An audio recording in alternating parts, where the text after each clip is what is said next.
Hi everyone, I'm Joshua. Welcome to the Orchid Den.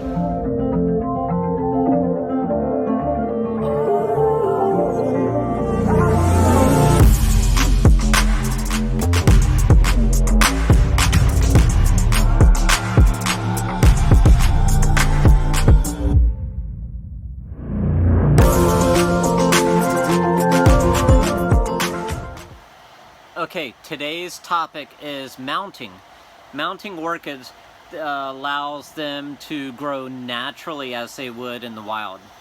Orchids are naturally epiphytes, meaning that they grow on trees without taking any nutrients away from the trees, okay? So you'll need a mount. I choose pecky cypress only because pecky cypress is a hard wood, and the pecky means that it looks like something's pecked into it, and so it has all these grooves and all these notches that allows the roots to grow into. It allows the water to kind of pool into it and hold nutrients for the orchid roots. So I like pecky cypress. You can pick pecky cypress up at your local box store, Home Depot, Lowe's, Ace in the wood section, or if you have a natural lumber yard like I do in Jacksonville, Florida, you can pick it up locally, and sometimes you can even go in their scrap pile and pull some up at no charge. Just giving you a hint here. But this is something that I got for free. I've taken my trusty drill and I've drilled some holes into it here and here. Make sure you go along the back also, okay? As you can see here and here. And make sure you back drill those, because a lot of times even though that you'll drill through one way, a lot of times you need to drill it the other way. Another essential tool you'll need is some wire. I use bonsai wire. I like the copper anodized wire only because if you can use any kind of wire, honestly, but I like this the best just because it's easy to twist, it's easy to bend. You can use the garbage bag wire, you can use the green wire, whatever you choose is up to you. This is my personal preference. You can get it on Amazon, and you can get like 500 feet of it for very, very inexpensively. And it'll turn a nice little green copper color, or stay a copper color for quite some time. And then once it's mounted to the wood, you can remove it, cut it away, and let it grow naturally. Okay. Now, here's an orchid I mounted just probably a month or two ago. This is Brassia Little Stars. It's a cross between Nodosa and Subuliflolia, sorry. But it's Brassia Little Stars. And you can see how all the roots are growing down and into the grooves. And actually, one of the roots has grown down through one of the drill holes, and it's growing along the back. So pretty cool. I love growing mounted orchids. This is the way they grow in the wild. And they love growing this way. And you water them once every day.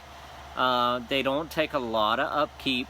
It's just like growing in mounted baskets. It's like growing in other mounted areas. But I love this, and it's very beautiful, and it's very natural for the orchid as well.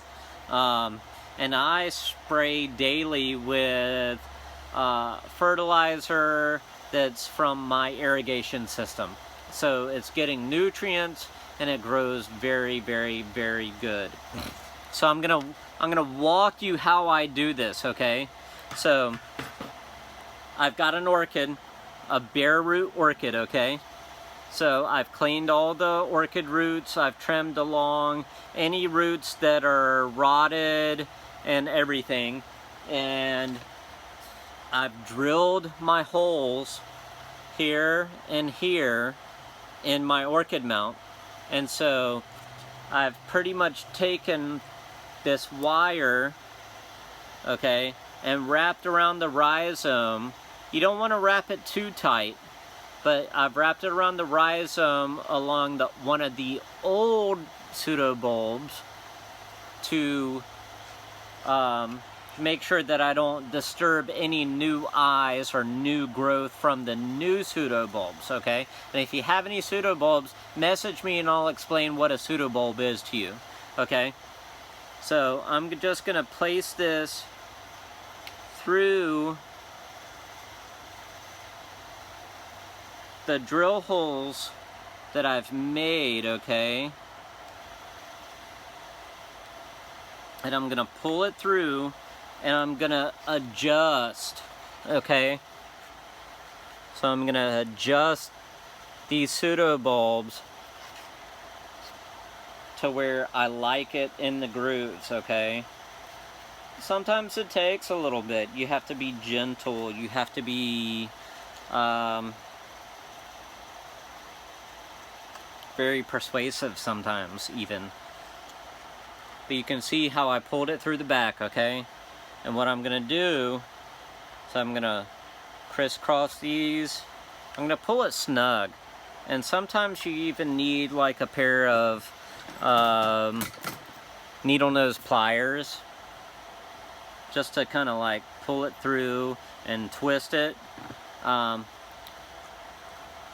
typically I'll be able to pull it through. With the anodized copper wire, it's so easy. Especially the thinner the wire, the better it is. But after a couple twists, it kind of tightens everything up. So you want to tighten it up, okay? Very good. And then you can see how it just makes it through this. And then another thing you can do is you can take your tag, punch a hole in it, slip it through here, make another twist, and make sure it stays on your mount. So that's another way to label it. It's very cool, it's very easy. And then you have a nice cool mount, right? Make sure you water this every day. Make sure you check out my other video on spray bottles, right? Because you want to spray this every day, right? You want to spray it. You want to water it. You need to water it and fertilize it every day, because there's nothing protecting the roots, right? And some people will even say put some sphagnum moss around it or whatever, just to retain some moisture around there till it gets established. But I water mine every day, and that way with the new bulbs, they'll produce new roots and they'll attach them just like this one, okay? So you can see how this can become this. And what I'll do also is I'll drill a hole at the top and I'll wrap some wire around it to where I can hang it, okay? And then it becomes a nice wall mount. And then this can become a very, very full plant. You can hang it on a bar, you can hang it on a wire rack. It just depends what you're going for. If you like this, please comment. If you have any questions, please comment. Comment, like, share. Check out my other videos. What other topics should I make videos on? This is all for you. It's all educational. So I want to know what you guys want to learn and what you guys are looking for. Check me out. Thank you for enjoying my videos. I love you guys. Have a great day. Thank you.